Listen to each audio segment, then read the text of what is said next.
Hola, ¿cómo están? Espero se lo estén pasando súper chévere el día de hoy. I hope you guys are having a great time.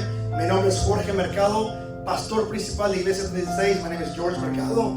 I am the senior pastor of I-316 Church, and it's an honor for me to be part of today's project, ser parte del proyecto de hoy. Tengo unos cuantos minutos trabajando en este proyecto y estoy súper emocionado. I've been working on this project for a minute now, and so I'm super excited to finally bring it out to you guys. Y lo que vamos a hacer hoy es que tengo a 4 de mis líderes jóvenes que están encargados de todos los jóvenes y de los niños. So I'm just excited to bring 4 of our next generation leaders who are helping me with media, they're helping me with Kids World, they're helping me with youth. Nos ayudan con los jóvenes, con los niños, con las cámaras, con el sonido. Hacen un poco de todo, ¿no? Y este día lo que vamos a hacer es que cada uno de ellos tomó una palabra que yo les di de la Biblia y van a traer un corto pensamiento, un corto mensaje por 7 minutos. Tienen 7 minutos y el tiempo les está corriendo. Cuando se termina el 7º minuto, se sienta la persona y se levanta el otro y sigue la palabra. So, each one of them got a different word from the Bible that I gave them, and then they have 7 minutes. 7 minutes to bring you a word of encouragement, una palabra de esperanza para tu vida. And we've worked on this, we had fun with it, la pasamos súper chévere haciendo este proyecto. So, la siguiente generación, el día de hoy, te va a traer palabra de esperanza. So right there where you at, our next generation leaders, our next generation world changers are about to bring a word of encouragement to your life, to your family. So please, enjoy. Disfruten este momento que estos líderes van a traer una palabra de esperanza. I love you guys. Enjoy it. Thank you, Pastor George, for such a great introduction. We thank you and we love you for giving us such an amazing opportunity. For those that don't know me, my name is Benjamin Arevalo, or Benjamin Arvalo. I go by Benji. For those that don't know me, what I do is I am part of the worship team. I am part of the sound. And then I also work as one of the youth leaders for I-316 Youth. So I'm going to be honest, Pastor George, you kind of messed up, man. You put me to go first, and I have a strong word. So I'm going to go ahead and just get started with this. So the word that I was given was the word love. And I'm going to start with the Bible verse in 1 John chapter 4, verse 16. And it says, "So we have come to know and to believe that love that God has for us, God is love. And whoever abides in love abides in God, and God abides in him." Reflecting on this really gives me something that I've been thinking about, that I've dealt with, and that's self-love. And when I think about this and I think about what I've gone through, and I'll get to it, the phrase that comes to me is, loving you is complicated. And it's not you telling your friend, your girlfriend, whoever, loving you. No, it's you looking in the mirror and you telling yourself, loving you is complicated. That's one of the biggest challenges I faced growing up, and from the ages of around 16, 17 up to now. And it was a heavy, heavy battle of highs and lows. And how can we preach of God's love and say God loves us, so on and so forth, but we don't see the love he has for us, and we don't see it in ourselves. That's good. See, we know God to be this beautiful and merciful God, but yet we still don't accept that fact. And within that, what we have is, we go through tribulations and trials. We all have a past, but what happens is we let those pasts and tribulations, we let that eat at us. And so what happens is that, we finally get out, or what we think is we getting out, and we get kind of survivor's guilt. And that, we kind of start, questioning ourselves. We kind of start thinking like, God, how could you do this? And we continue to feel at a lower state. And what happens is that our emotions change, and we feel like, nobody understands us because, it's only me. And it really starts to affect our lives because we start socially distancing. I know that's kind of ironic in this time, but we start socially distancing ourselves away from our friends and our family. And you start becoming numb to certain situations, certain emotions, because you don't know how to handle it. And, that can lead into depressive states, and that can it can cause emotional PTSD. That certain situations, certain people, certain songs, certain quotes, certain movies, that can actually lead something. And that is something that has impacted me throughout this time, because I was put in circumstances where I had to figure out myself as a person and as a man. You know, I went through the senior year of high school with my parents splitting up. It was just my dad and I. And, you know, having that weight of being the second person, because I was going into senior year, I didn't know anything about anything. But being that second person in my family that started applying and started thinking about college, that puts kind of the weight on your shoulders, especially in the Hispanic or just, you know, people of color in general. You know, we're not really known to, you know, continue on for higher education, not everybody. And if even then we maybe have like one person. And that starts to put a lot on that put a lot of my emotions and my mentality, because I was figuring it out on my own. I didn't know what to do. And whenever you're left into that uncharted territory, it's very scary, because, you know, we don't know what's going to go on. But this is something that whenever we go through trials, we have to make preparations. We have to put room for mistakes, and we're going to have to put, you know, room for depression, because that's what I learned, is that no matter what season we go through, there's going to be room for that, and that's always going to happen.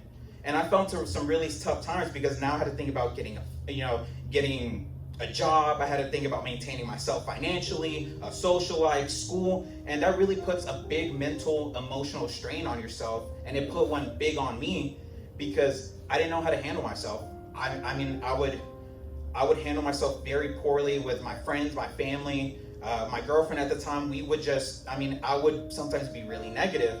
And it really made me question the love that I have for myself and that God had for me. Because, and let me put that emphasis on the word I, because I felt like every stone that was supposed to be thrown at God and he was supposed to be taken care of, that was being thrown at me.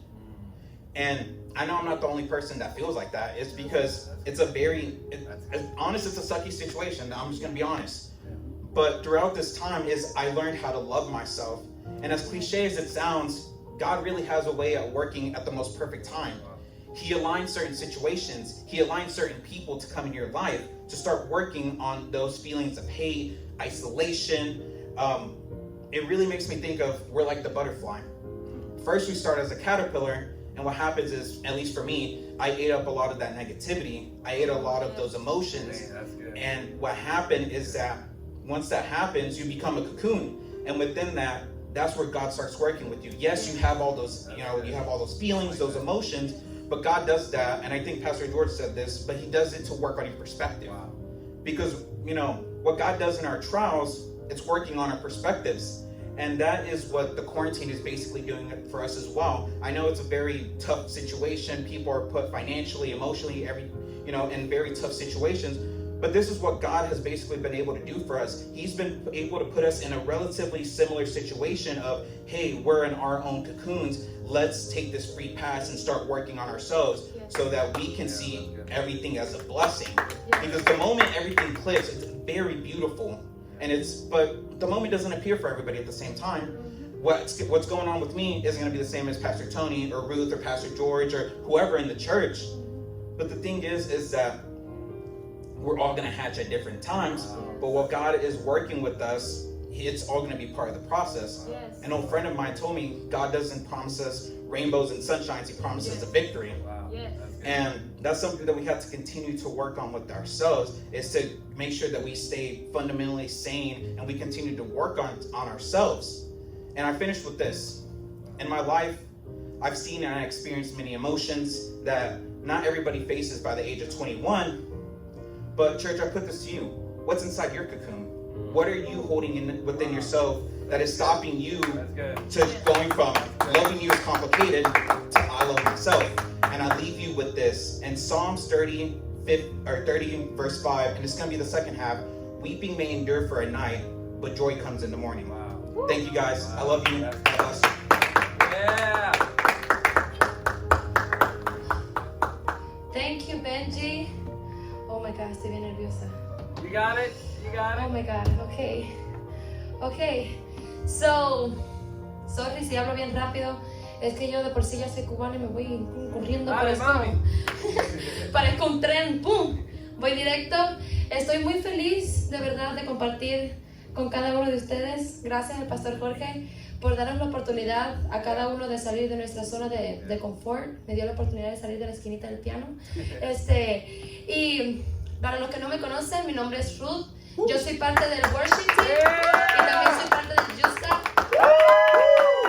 Yes. Y bueno, vamos a empezar, ¿verdad? Porque nada más tengo 7 minutos. La palabra que voy a hablar hoy se llama alegría. Y yo voy a empezar primero con una pregunta para uno de ustedes y quiero que esa pregunta se la pregunten todo el mensaje, ¿verdad? ¿Qué es la palabra alegría para ustedes? ¿Qué significa para ustedes alegría? El significado de la palabra alegría dice que es un sentimiento de placer producido normalmente por un suceso favorable que suele manifestarse con un buen estado de ánimo y que trae consigo satisfacción, la sonrisa y la alegría, ¿verdad? Para el mundo, la palabra alegría, o tú vas a estar feliz en el momento que pase un suceso favorable. Eso es lo que dice la Real Academia Española, ¿verdad? Que es la que da las respuestas a todo esto. Pero en la Biblia, en Gálatas 5:22, dice que uno de los frutos del Espíritu Santo es el gozo, ¿verdad? Entonces, mientras para el mundo, mientras para nosotros que somos terrenales y para nuestra carne, dice que tiene que pasar una buena llamada, que te digan una buena noticia, ay, me llegó el cheque del tío Trump, ¿verdad? O si no, tiene que pasar algo bueno, me salió un viaje, me llegó muchísimo dinero. Para el mundo, cuando tú tienes todo eso, es que viene la alegría. Pero para Dios no. Para Dios la alegría, como ya está en ti, porque ya el Espíritu te convenció y vive en ti, tiene que salir frutos del Espíritu para que tú tengas alegría. Y el segundo punto dice que el resultado de tú conocer a Dios trae frutos, ¿verdad? Cuando nosotros aceptamos a Jesús, tú y yo que ya somos hijos de Él, nosotros nos convencemos de que fuimos pecadores y de que estuvimos muertos en nuestros delitos y pecados. Y ese trabajo lo hace el fruto del Espíritu. Es como una semilla que cuando la siembras muere, y esa muerte es el pecado de nosotros, pero muere para que vuelva a germinar, y cuando germina tiene que salir esa paz, ese gozo y esa alegría. Y uno de los ejemplos que tengo para ustedes es Pablo y Silas, cuando ellos fueron encarcelados. Imagínense que ellos fueron encarcelados por quitar un espíritu de adivinación a una mujer. Fíjense, ellos estaban haciendo algo bueno en el momento que ellos fueron encarcelados. Pero antes de ellos ser encarcelados, ellos fueron azotados, fueron golpeados brutalmente y después fueron amarrados de piernas, fueron amarrados de manos y estuvieron en la cárcel, ¿verdad? Y ellos decidieron en ese momento orar. Y después de orar, ellos decidieron adorar. Ellos tenían otro camino. Ellos podían estar, ¿viste Dios? ¿Para qué estoy aquí? O sea, prediqué tu palabra, hice lo que tú dijiste que teníamos que hacer, estamos creciendo tu iglesia para que la gente venga aquí y nosotros estamos encarcelados. Eso podía ser el humano, ¿verdad? Porque hasta si me meten presa por eso, hasta yo también, si no fuera cristiana, también dijera eso. Pero ellos decidieron orar. Ellos decidieron primero conectarse con el Padre, porque ellos sabían que conectándose con el Padre era la única manera en la que ellos podían tener esa paz y esa alegría podría salir de ellos. Y después de eso, ellos adoraron. Así que yo te voy a decir con todo esto, ahora mismo todos estamos en esta cárcel, ¿verdad? Todos estamos encerrados en nuestras casas y no sabemos qué es lo que va a venir de todo esto. Pablo y Silas tampoco sabían lo que iba a venir de todo esto. Ellos no sabían si iban a morir, lo más probable es que sí, que le cortaran la cabeza por predicar la palabra de Dios. Nosotros no sabemos si después de esto vamos a salir de la cuarentena o nos vamos a salir de la cuarentena. Y quién sabe, antes de la cuarentena también estábamos azotados y azotados y azotados y de momento decíamos, oh Dios mío, no voy a salir, y como creías que ibas a poder respirar, ¡pum! Llegó el coronavirus y dijiste, ay no, ya, no voy a poder más. Pero ellos nos dan el ejemplo a nosotros que en el momento en que ya no podamos respirar y que estemos atados de pies y que estemos atados de manos, la única manera en que tú puedes sacar esa alegría y tú puedes dársela a los demás es arrodillándote y orándote al Señor. Y rapidito voy a conectar esto y es el último punto, y dice que tu pasado no influya en quitarte tu alegría del presente. Cuando David pecó con Betsabé, él dijo en el Salmo 51:12, dice, Señor, vuélveme el gozo de tu salvación. No dejes que el pecado de tu pasado influya en lo que está pasando ahora. Pídele a Dios y dile, Señor, dame el gozo de tu salvación. Yo quiero que tú me dejes esa alegría que solo tú a mí me puedes dar. Conéctate con Él. Miren, Es como los teléfonos, cuando nosotros se nos desconecta el teléfono, parecemos hormiguitas locas corriendo y chocando entre nosotros buscando el cargador. Ay, préstame tu cargador. Y cuando lo encontramos, sentimos esa paz, ¿verdad? Porque nos van a llegar los mensajes, ya vamos a ver la hora, nos vamos a ver qué es lo que está pasando en el día, porque para eso tenemos el teléfono. Así mismo somos nosotros, somos un teléfono que necesitamos cargarnos constantemente con el Señor. Vamos a hacer como David, vamos a decir, estoy en la cuarentena, está bien, tengo insomnio, ¿sabes qué? Me voy a levantar a las 3 de la mañana porque tú me despertaste y no me voy a ver seria, me voy a arrodillar y voy a decir, ¿sabes qué, Señor? Yo me quiero conectar contigo, porque la única persona, quien único me puede dar a mí esta paz, quien único me puede dar a mí esta tranquilidad, eres tú. Y ya para terminar, lo único que te voy a decir en esta noche y lo único que quiero que te lleves es que no hay dinero, no hay nada en este mundo que te pueda dar esa paz y esa tranquilidad. En el mundo podrás ir a una fiesta, te podrás drogar, podrás estar con toda la gente que tú quieras, pero eso se va a acabar a las 12 de la noche o en el momento que llegues a tu casa. Pero la alegría del Señor va a llegar siempre al amanecer. Así que conéctate con el Señor, no te apartes del Señor para que esa alegría emane de ti y no solamente la tengas tú, sino también la compartas. Muchas gracias.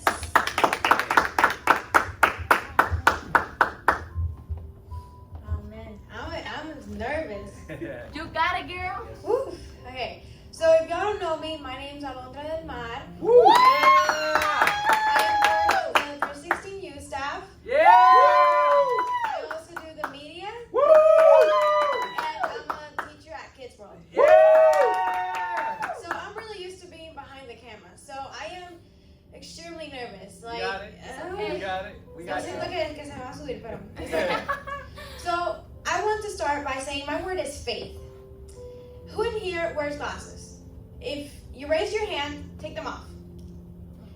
Isn't it blurry, hard to concentrate, and for some you're literally blind? For me, that's the first thing I have to do when I wake up is put my glasses on. Because if not, I will literally have a headache. It is the worst thing ever. I have a migraine, and my mom's like, "Okay, well, did you put your glasses on?" I was like, "Duh." And I literally have to just go get the Tylenol, and it's bad. Like, it's bad. It's the whole day I have the headache. Anyways, that's besides the point. That's what life without Jesus is like. Ooh, that's Without good. having faith in Jesus, that's what it's like. Your life feels blurry. It feels Wow, that's confusing. good. You can't That's good. focus I on like your that. blessing I like that. because you're focused on the other worldly stuff. Ooh, that's good. When you put your glasses on and you focus on Jesus, you have your eyes on Jesus. That's it. That's when you can see your blessings. In the Bible, it says that you don't have to have a lot of faith. You can have the faith as small as a mustard seed. You can move mountains with just this little faith. Yes. It's hard sometimes. I know it's hard, but you don't have to have a lot of it. We might not always feel like He is with us. I have times where I'm so depressed. I can't do it. I feel like my life is literally falling apart, and I'm just in my room crying, and it feels like He's not with me. It feels like I am lost, and that's when I feel like my world starts crashing. I start losing my friends. I failed this really, really important test that I was really trying so hard to, study. But that's when God tells me, hey, did you really need those friends? Yes. That's good. And that's when God That's good. reveals to me, those friends were toxic. Wow. Yes. They didn't That's good. want you to succeed. Yes. That's when God put them aside and put my eyes on Him. Oh, yes. That's good. I had an experience 2 years ago. I was in this psychiatric hospital. It's called Barwood. And I was there for a few days. And there was one night that I couldn't do it. I couldn't do it. I was all alone in this bed. I didn't know anyone. And God literally spoke to me. Since that day, I haven't had another depressive episode. I used to be heavily medicated. I don't take even one medication. Yes, That's good. girl. I I used to take That's good. so many medications to go to sleep because the insomnia was so bad. I go to sleep just like that. Just like that. Okay. Show off. When you have faith, you can overcome anything with him. That's Yes. good. Don't ever think that you can overcome things without him. No. Wow. You can't do it. Come on, preach. Your flesh can't do it. It's when you have him and when you have faith in him that you can overcome Oh, things. yes. That's good. Come on, preach. If tonight you are lacking faith in some area of your life, I'm here to tell you, put your glasses back on. That's good. That's good. That's good. Faith requires action. Yes. You may have faith that your phone's going to charge. You are like, oh yeah, it's going to charge, it's okay, and it tells you to ring the 10%, and you're like, yeah, it's gonna charge. But it's not until you plug it in Yes. that it's going to charge, right? Yes. Yeah, that's true. You can say you have faith in Jesus, but if you don't take action and get out of your comfort zone, you are going to see your true Bring it blessings. home. I have 2 minutes left. Let me do a real quick example. So I want Tony, come here.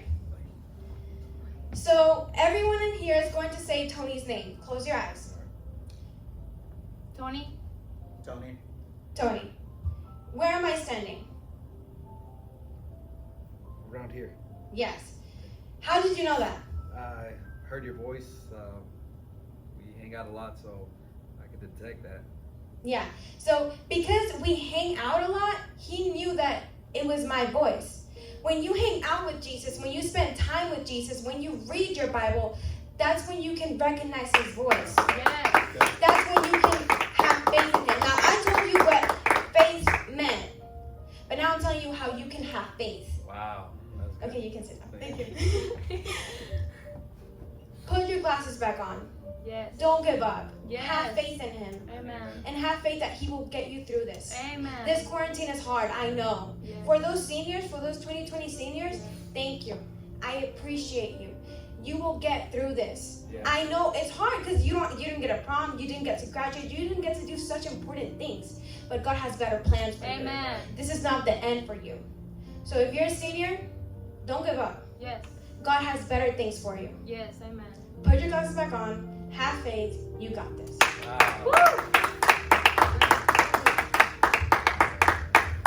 Amen, amen, and amen.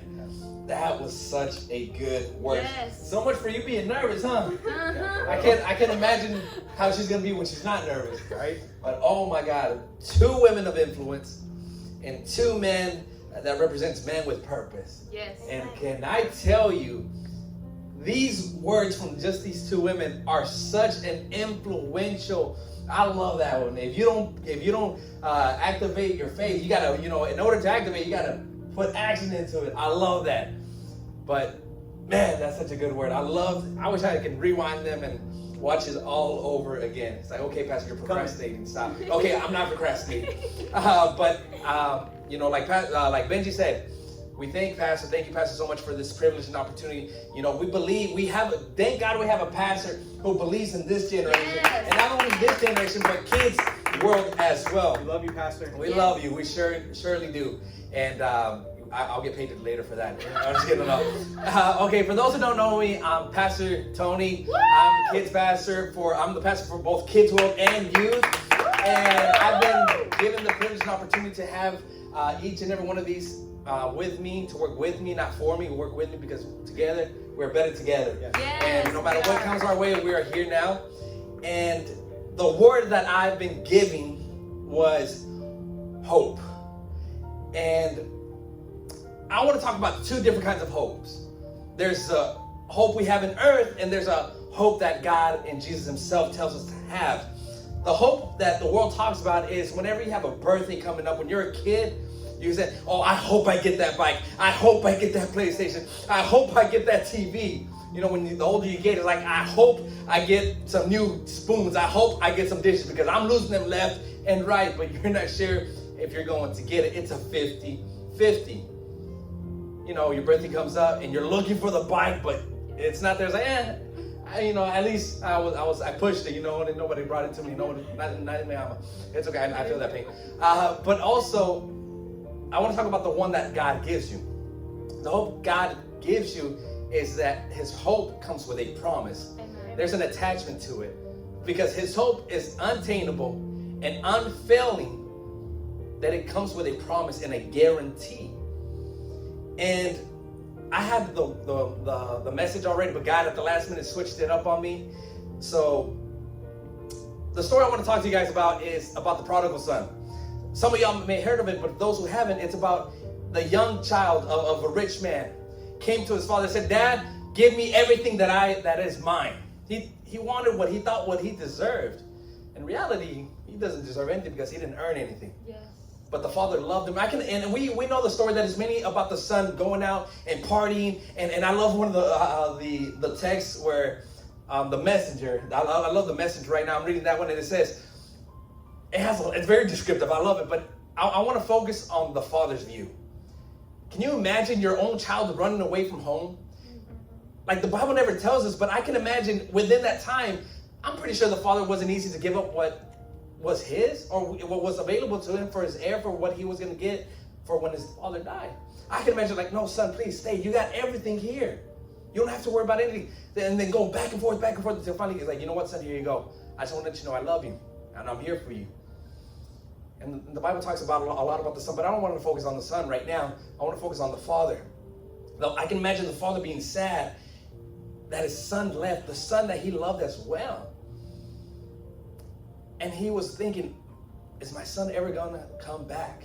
Is he ever going to return? That headache, that heartbreak. You can't sleep, you can't eat. And I can imagine, and this is my version, where the father is walking out of his room one morning and he passes through his son's room and he sees a picture of him with his son. When his son's young kid, smile, both of them wearing a baseball hat and a baseball glove. And seeing that picture itself gave hope to the father. Not the earthly hope, but the hope that it's coming with a promise. Where God says, have faith in me, have hope in my word. And I'm going to give you a promise. I'm going to give you your son back. And I can imagine the father from that point on, because we don't know how long the son was gone for. We just know he was gone long enough to blow everything he had, wasted all his money on unfulfilling things, on things that only pleasure for a moment. But the father wasn't thinking about, "Oh man, he's wasting this." No. I can imagine the father on the porch saying, "Where's my son?" And when he feels like he can't hold the hope anymore, he takes out the pictures like, "That's my son. I know my son is going to come back to me." And can you imagine the servants that he had? Is like, give up, let it go. They're not coming back. And my own version of prodigal son is, I went through the same thing. I had a lot of issues spiritually, mentally, and just emotionally. I found my hope in this situation where an incident had occurred where I'm yelling at my family. My father comes out scared, but he has to put on a front because he needs to defend his family. And we're both, I was angry at him for no good reason, and he gets to my face, I get to his face with our fists balled up. I'm ready to punch him. We're ready to go hand to hand. And he puts his guard down. He says, "Son, if you want to hit me, hit me. If you knock me down and you want to keep hitting me, I'll get back up. I won't fight back. I'm going to let you hit me. I just want to let you know that you're my son and I love you." That right there, I found my hope. The hope that my father was holding, same as the prodigal son. The father was saying, "I believe, I don't care what people say. I know my son. I know my child. And I'm here to let you know, 316, there is still hope." And in 2 Chronicles 7:14, God says, if I have to send some disease, if I have to send to stop bringing rain and food for my children to come to me and cry out, say, when you come to me, I'm not going to hold back on you. I'm going to run to you. I'm going to love you because I hope that one day you'll come back. And right now, it's our time to run to Jesus. It's our time to yell out to God and say, "God, we love you. Forgive us of our sins." Because the Bible says when we do that, He's going to hear us from heaven. He's going to hold the gates wide open and say, "Hey, 316, there's still time. Father, don't close the gates yet." Yes. And the Father said, the hope that comes with it is like, I'm gonna heal you and your land. You just gotta hope in me. God sent us His hope was Jesus, and He gave us another hope, which is His word. And His words come with promises if we obey and we hope on Him and Him alone. And that is my time. Thank you so much, 316. Yes. Thank you so much that we are a church that believes in the next generation. And no matter the situation right now, don't lose your joy. Don't lose your faith. Yes. Don't lose your love in God. And don't lose your hope. Because they all connect to one, and that's God, and He has a promise. Yes. We love you. We thank you. Pastor George, we appreciate you. Let's stand to our feet. Let's give Pastor George a round of applause. We love you. We bless you. We thank you. Yes. In the name of Jesus, everybody says, Amen. Amen. We will see you soon, 316. God bless. Yes.